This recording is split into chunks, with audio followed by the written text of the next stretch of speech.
ደግሞ በእንዲህ አይነት ጉዳዮች ላይ ነፃና ሰፊ ያለ ከኤርትራም ከኢትዮጵያም ከብልጽግናም ከሻቢያም ከወያኔም ከኦኤልኤም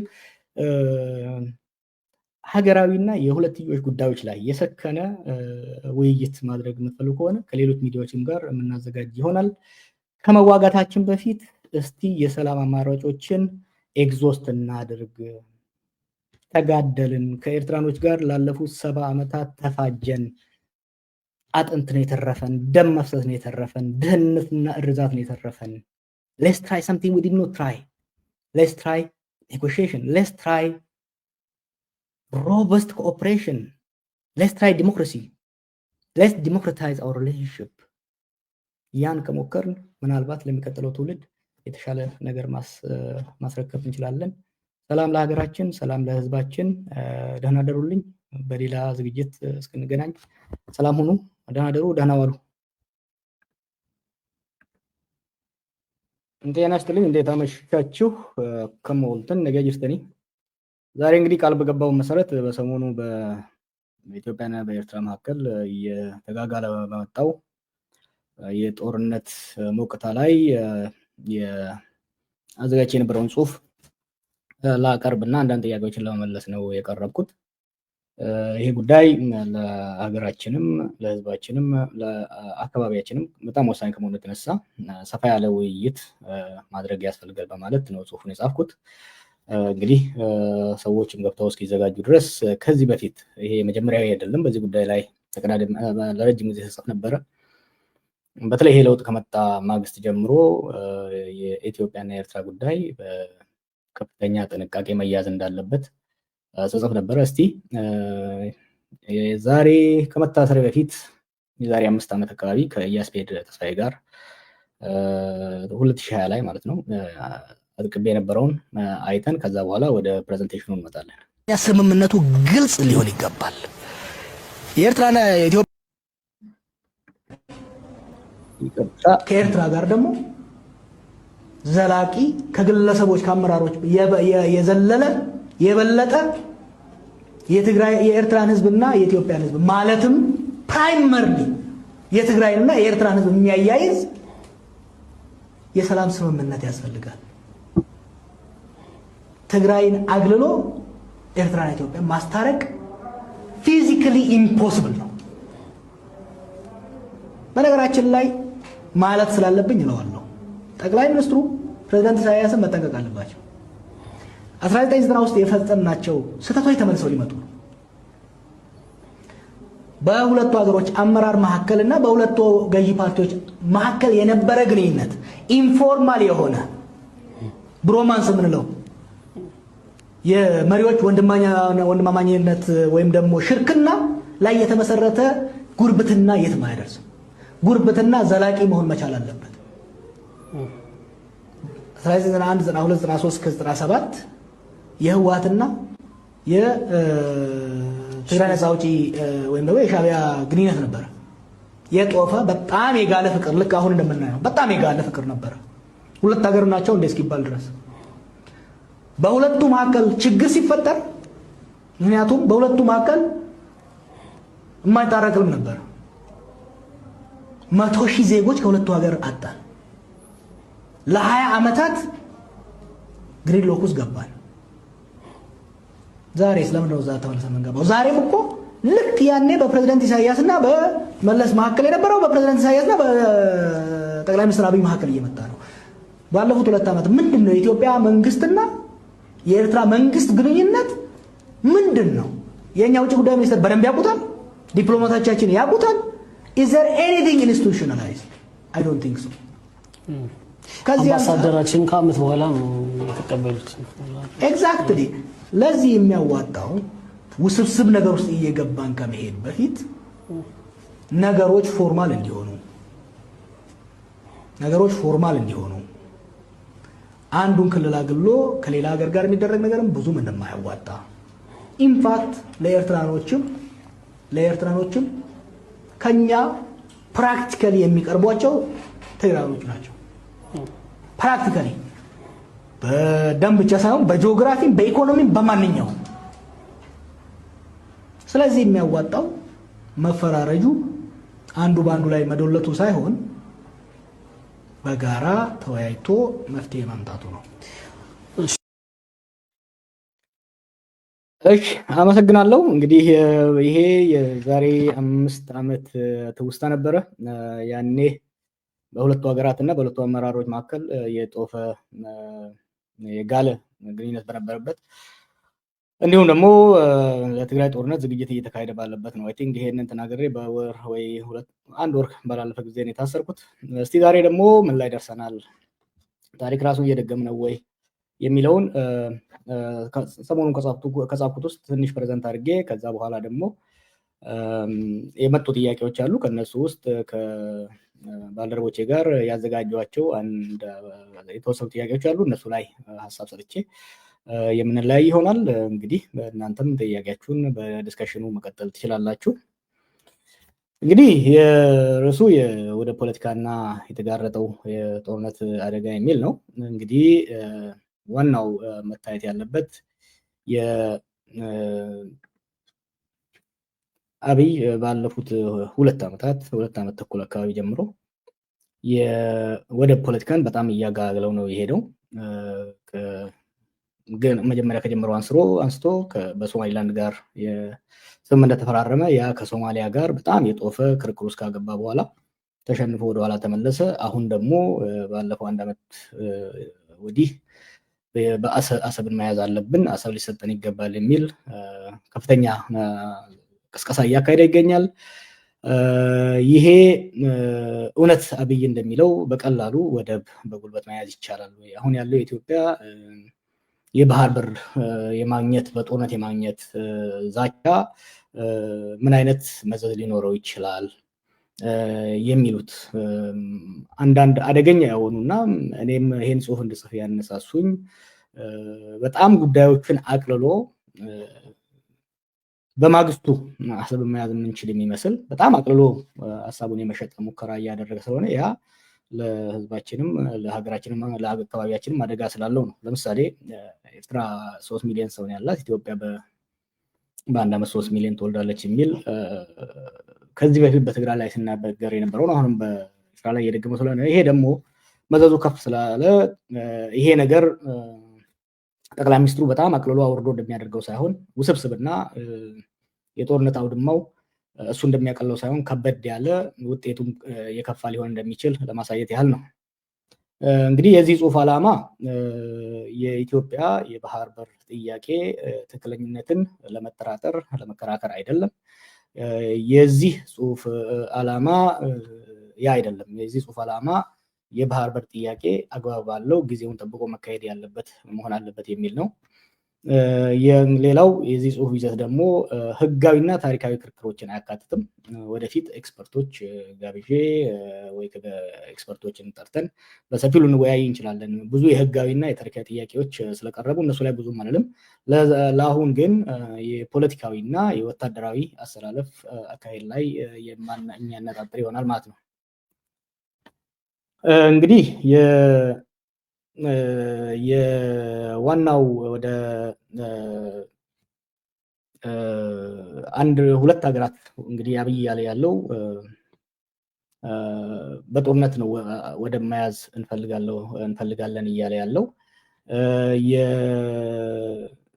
ለዚህ ደግሞ ወሳኙ 2 ነገሮች ወሳኝ ናቸው። አንዱ የሚዋጉበት ምክንያት ኮዝ ኦፍ ዋር በጣም ወሳኝ ነው። ሁለተኛው ደግሞ የኃይል አስተላለፉን የኃይል አቅም ማየት አስፈላጊ ሆኖ ይታያል። ኢትዮጵያ በአብይ ወይም አብይ እያቀረበ ያለው ለዚህ ጦርነት ዓላማ ምንድን ነው ብሎ ሲያስቀምጥ የባህር በር በጉልበት ማስከፈት የሚለው ላይ ነው እያመዘነ ያለው። ኤርትራ ደግሞ የሉዓላዊነት ነው እያቀረበ ያለው። ለአብይ ወደዚህ ጦርነት ከገባ ማሸነፍ ግዴታ ነው። ካላሸነፈ በስተቀር አሰብን መያዝ አይችልም። አሰብን ካልያዘ በስተቀር የጦርነቱ ድል ከቦታው አይደርስም። ለኤርትራ ደግሞ ትልቁ ነገር የግድ ማሸነፍ የለባትም። ራሷን ተከላከላ መትረፍ ስለሆነ የሉዓላዊነት ጥያቄ ስለሆነ መትረፍ ከቻለች ራሱ እንደ ድል ትቆጥረዋለች ማለት ነው። ሌላ መስፈርቶች የዚህ ጦርነት ውጤትና የዚህ ጦርነትን ርዝመት የምንመዘምንበት 4 መስፈርቶች ይኖሩናል። 5 መስፈርቶች ይኖሩናል። አንደኛው የወታደራዊ ኃይል ጥንካሬ፣ ሁለተኛው የማህበራዊ ድጋፍ፣ የኢኮኖሚ ጥንካሬ እና የዲፕሎማሲ ድጋፍ ናቸው ማለት ነው። አብይ አሸንፎ ሉዓላዊነት ለመያዝ በእነዚህ በ5ቱ መስፈርቶች የበላይነት ማግኘት መቻል አለበት። ኢሳያስ ከጦርነቱ ለመትረፍ ደግሞ የግድ ባያሸንፍም በእነዚህ የተወሰነ ያህል አቅም ሊኖረው ይገባል ማለት ነው። የወታደራዊ አቅምና አቋም ካየነ የኢትዮጵያ መከላከያ ሰራዊት በአግባቡ መገምገም አስፈላጊ ነው። ምክንያቱም አብይ ነገሮችን አቅልሎ ወደ ጦርነት እየገፋን ስለሆነ ጀነራሎቹም ደግሞ እያወቁ እነዚህ የጦር መኮንኖች ላለፉት 7 ዓመት ከዛ በፊትም ከአንዳንዶቹ ጋር እንታወቃለን የኢትዮጵያን ወታደራዊ አቅም በደንብ የሚረዱ ናቸው። ሆኖም ግን ካለባቸው ፖለቲካ ጫና የተነሳ ህዝብን ሊያሳስት የሚችል መረጃ እየሰጡ ስለሆነ በጥንቃቄ መሄድ ያስፈልጋል። ባለፉት 7 ዓመታት የኢትዮጵያ መከላከያ አቅምን ስንገመግመው ይሄ ጦር እንደሚታወቀው ከህወሓት ኢህአዴግ የአማጺ ጦር ወደ ብሔራዊ ጦር የተቀየረ ነው። የዛሬ 7 ዓመት ለውጥ ከመጣ በኋላ ሪፎርም የሚባል ስራ ተጀመረ። በዚህ ጦር ላይ ሪፎርም ሲጀመር የህወሓት የተባሉ ጀነራሎችና የተለያዩ ኦፊሰሮችን ከማስወጣት ያለፈ በቂ የሆነ ሰዎችን ከማስወጣት ያለፈ በቂ የሆነ መልሶ የማደራጀት የኢንዶክትሪኔሽን የመከላከያ ፖሊሲ ሪፎርም አልተደረገለትም። ይሄ ሳይደረግለት ወደ ትግራይ ጦርነት ተገባ። ወደ ትግራይ ጦርነት ሲገባ እንግዲህ ዓላማው ግልጽ ያልሆነ በቂ ሪፎርም ያልተካሄደለት ጦር ነው። በቂ ሪፎርም ስንል የኢህአዴግ ጦር 2 ዓላማ ነበረው፣ ህገ መንግስቱን ማስከበርና አብዮታዊ ዲሞክራሲ ማስከበር። አብይ ወደ ብልጽግና ሲመጣ ያንን የሚተካ የመከላከያ ፖሊሲ ሳይዝ ነው የመጣው። ወደ ትግራይ ጦርነት ሲገባ ውዥንብር ነው የተፈጠረው። በዛ ውዥንብር ውስጥ በተለይ ደግሞ በ2 ሳምንት ውስጥ መቀሌን ያዝን ይበሉ እንጂ በመልሶ ማጥቃት በአመፅ መልሶ የማጥቃት ህወሓት ባደረገው ከፍተኛ ጉዳት ነው በኢትዮጵያ መከላከያ ላይ የደረሰው። ብዙ ሰው የወደሙ ታንኮች እና ሌሎች እንደሚያየው ብዙ የመስመራዊ መኮንኖች አዋጊ የሆኑ ብዙ መኮንኖች አብዛኛው የተጎዳበትና እስከዛ ወዲህም አልተተካም። ይሄ ሳይተካ የትግራይ ጦርነት በፕሪቶሪያው ስምምነት ለጊዜው ከተገታ በኋላ ጦርነቱ አልቆመም። መጀመሪያ ሪፎርም ያልተደረገለት ከዛ በኋላ ደግሞ ለማገገም ጊዜ ያልነበረው መከላከያ ወደ ኦሮሚያና አማራ ውስጥ ሰፊ ጦርነት ውስጥ ገባ ማለት ነው። ላለፉት 3 ዓመታት በክልሉ 2 ሰፋፊ የሀገሪቷ 2/3 በሚሆነው ምድር ላይ ሰፊ ጦርነት ውስጥ በመሳተፉ ከትግራይ ጦርነት በኋላ ማገገም አልቻለም። ፖሊሲውን ማስተካከል አልቻለም። በትግራይ የወደመበትን የሰው ኃይል በተለይ ደግሞ የማዕከላዊ መኮንኖችን ሳይተካ ወደ ኦሮሚያ ገባ፣ ወደ አማራ ገባ። ወደ አማራና ወደ ኦሮሚያ መግባት ደግሞ ሌሎች ተጨማሪ ችግሮችን አመጣበት። በተለይ ደግሞ በዚህ ክልሎች የሚካሄዱ ጦርነቶች ብሔር ተኮር ከመሆናቸው የተነሳ መከላከያው ደግሞ በአብዛኛው ከነዚህ 2 ክልሎች የመጣ በመሆኑ በ2 ክልሎች መከላከያ ውስጥ የ2 ክልሎች አስተዋጽኦ ፕሮባብሊ ከ60 እስከ 70% ይሆናል። ይሄ ሰፊ የሆነው የመከላከያ የሰው ኃይል ለዚህ ብሔር ተኮር ለሆነ ግጭት ተጋላጭ መሆኑ የውስጥ የብሔር ክፍፍል አደጋ አድርሶበታል። ሌላው ጦሩ ላለፉት 7 ዓመታት ማብቂያ ለሌለውና በጣም ረጅም አድካሚ ለሆነ የውስጥ እርስ በርስ ጦርነት ላይ መሳተፉ እንዲደክም፣ እንዲሰላች፣ ኤግዞስት እንዲያደርግ አድርጎታል ማለት ነው።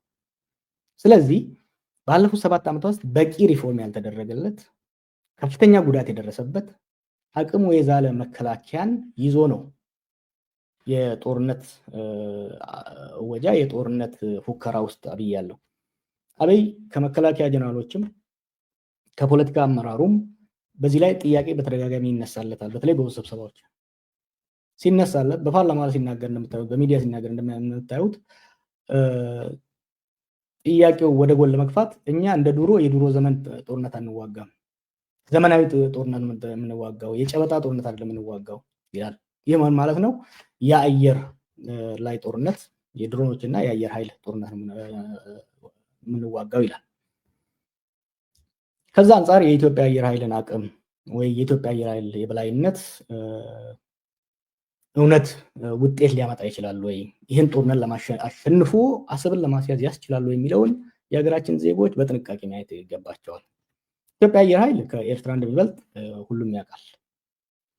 ኢትዮጵያ ድሮኖች በተለይ በኢሚሬት ድጋፍ እንዳላትም ይታወቃል። ግን የኤርትራ አየር ኃይልም ባዶ አይደለም። የሱዳን አውሮፕላኖች ኤርትራ ላይ እንዳሉ ይታወቃል። ለዚህ ብዙ ማስረጃዎች አሉ። ባለፈው ሳምንት ለምሳሌ ሀሜቲ የሱዳኑ አማጺ የሚመራው ጀነራል የአልቡርሃን ጀቶች አስመራ ስላሉ እመታለሁ የሚል ዛቻ ውስጥ የገባበት ሁኔታ እንዳለ ማየት ያስፈልጋል። ሌላው ድሮን ነው። የድሮን ጉዳይ አብይ በጣም አጋኖት ስለሚሄድ ረጋ ብሎ ማየት አስፈላጊ ነው። እውነት ነው ድሮን በዘመናዊ ጦርነት ውስጥ ከፍተኛ ሚና አለው። ዲሳይሲቭ ሮሎች ይኖሩታል። ግን ድሮን ብቻውን ያለ ጠንካራ እግረኛ፣ ያለ ጠንካራ ሜካናይዝድ፣ ያለ ጠንካራ ሞራል ያለው የጦር ሰራዊት ጦርነትን አሸንፎ የአንድን ሀገር ክልል ቆርጦ ለማቆየት ያስችላሉ የሚለውን ጥንቃቄ ማየት ያለብን። የሌሎች ሀገር ተሞክሮ ስናይ ለምሳሌ የመን ላይ ብንወስደው የኤሚሬትስ የሳውዲ አየር ኃይሎች ለአመታት ሁቲ ሲቀጠቅጡ ነበር። እነዚህ ሁለቱ ሀገሮች እንግዲህ የአሜሪካንን የተርኪን የሁሉ አሉ የሚባሉ አውሮፕላኖች እና ድሮኖች ያላቸው ናቸው። ከ2 3 ዓመት 4 ዓመት ቅጥቀጣ ድብደባ በኋላ ሁቲን ሳያሸንፉ ነው የተመለሱት። እዚህ ላይ በደንብ መጠንቀቅ ያስፈልጋል። ኢትዮጵያ ውስጥም ቢሆን ከትግራይ ጋር የተደረገው ጦርነት ላይ ድሮን ከፍተኛ ሚና ነበረው። ሆኖም ግን ህወሓት ወይ ቲዲኤፍ ባደረገው የመልሶ ማጥቃት ላይ የድሮኖቹ ሚና በጣም ውስን ነበረ።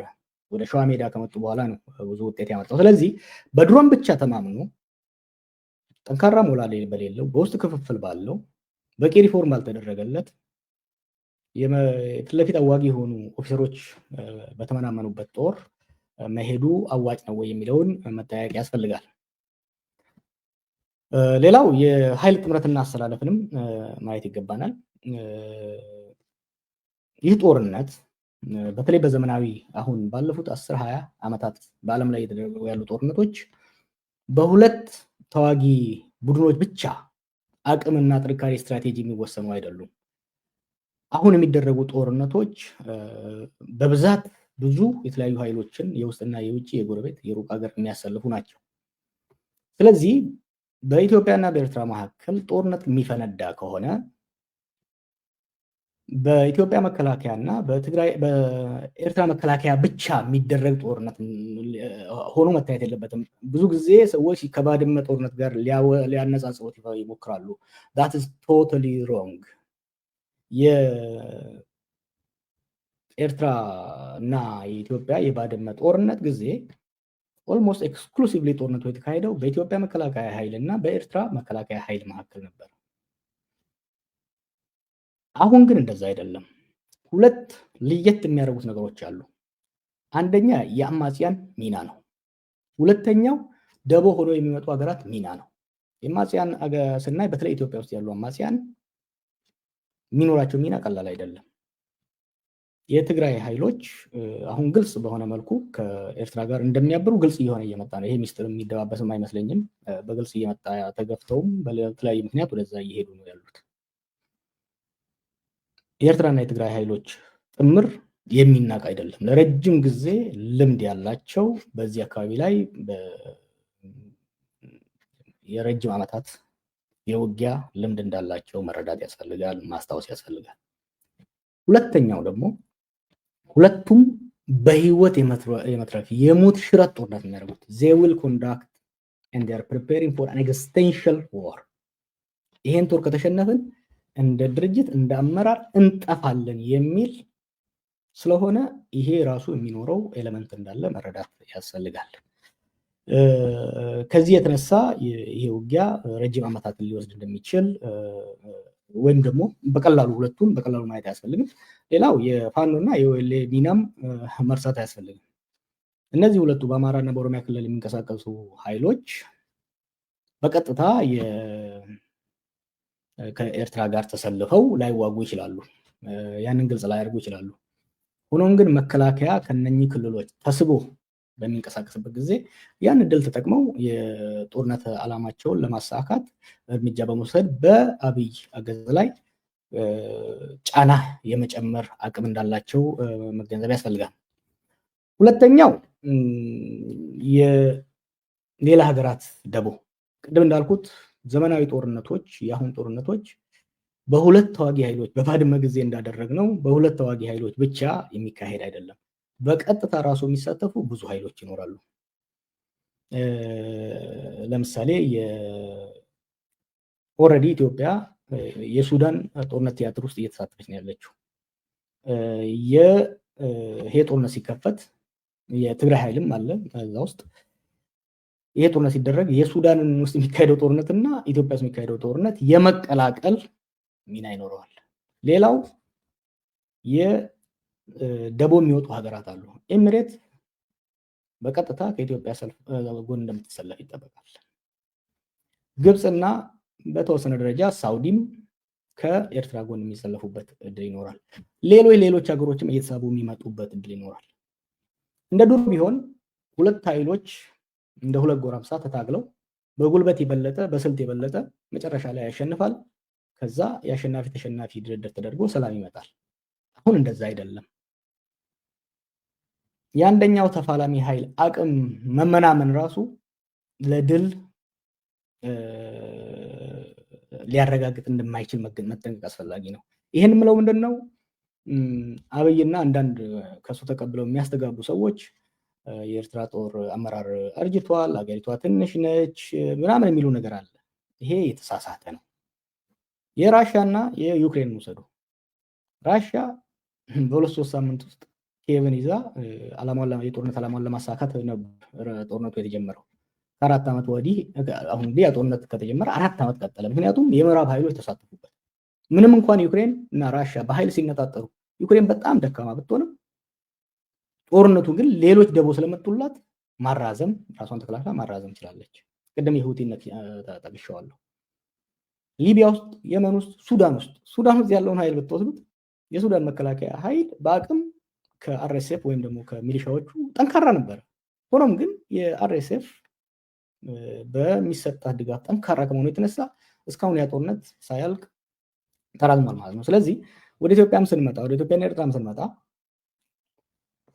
የአብይና ኢሳያስ የኢትዮጵያና የኤርትራ ወታደራዊ ቁመና ብቻ አይደለም ለዚህ ጦርነት የሚወስነው። የዚህ ጦርነት መስፋት እድሉ ትልቅ እንደሆነ መረዳት ያስፈልጋል። ከዚህ ጋር ተያይዞ የጦርነት አውድማው መስፋትም መገንዘብ ያስፈልጋል። መቀየሩ ራሱ ከዚህ በፊት በኢትዮጵያና ኤርትራ መካከል የተደረጉ 2 ጦርነቶች ከወሰድን፣ በደርግ ጊዜ የተደረጉትን ከወሰድንና በኢህአዴግ ጊዜ የተወሰዱትን ከወሰድን በአብዛኛው ከኢትዮጵያ መካከል በራቀ ስፍራ ላይ ነው ውጊያ የተካሄደው። በደርግ ጊዜ በአብዛኛው በኤርትራ ምድር በኤርትራ ቆላማ አካባቢ በአፈበት በሌሎች አካባቢ ነው ከፍተኛ ጦርነት ሲደረግ የነበረው። በ98 ዝቅ ብሎ በትግራይና በኤርትራ ድንበር ላይ ባድመ፣ ሽራሮ አካባቢ ነው የተካሄደው። አሁን ደግሞ ጦርነቱ ከዛ ወደ ፍንፍኔ ዝቅ እያለ ነው የሚመጣው። ምክንያቱም የትግራይ ኃይሎች ከኤርትራ ጋር የሚሆኑ ከሆነ ጦርነቱን ልትጀምር የምትችለው ሜይቢ ቡሬ ላይ በአፋር በኩል ነው ወይም ደግሞ በመተማ በኩል። እነዚህ ደግሞ ወታደራዊ ኤክስፐርቶች እንደሚናገሩት ለጦርነት ከባድ ነው የሚያደርገው። በአፋር በኩል ያለው ሙቀትና መልክዓ ምድር በቀላሉ ለመግፋት አስቸጋሪ እንደሆነ በተለይ አሁን በ98 እስከ 2000 የተደረገው ጦርነት ላይ ከፍተኛ ጉዳት የደረሰው በኢትዮጵያ መከላከያ ላይ በዛ በኩል መሆኑን ብዙዎች የሚናገሩት ነው። አይ ቲንክ ጀነራል ባጫም ከዚህ በፊት ሲናገር ሰምቼዋለሁ። ሌሎችም ሰዎች የሚናገሩት ነው። በመተማ በኩል የሚደረገው ከሆነ ቀላል አይሆንም። በሱዳን ውስጥ ያለ የትግራይ ጦር አለ፣ የሳፍ ወይም ደግሞ የቡርሃን ጦር አለ።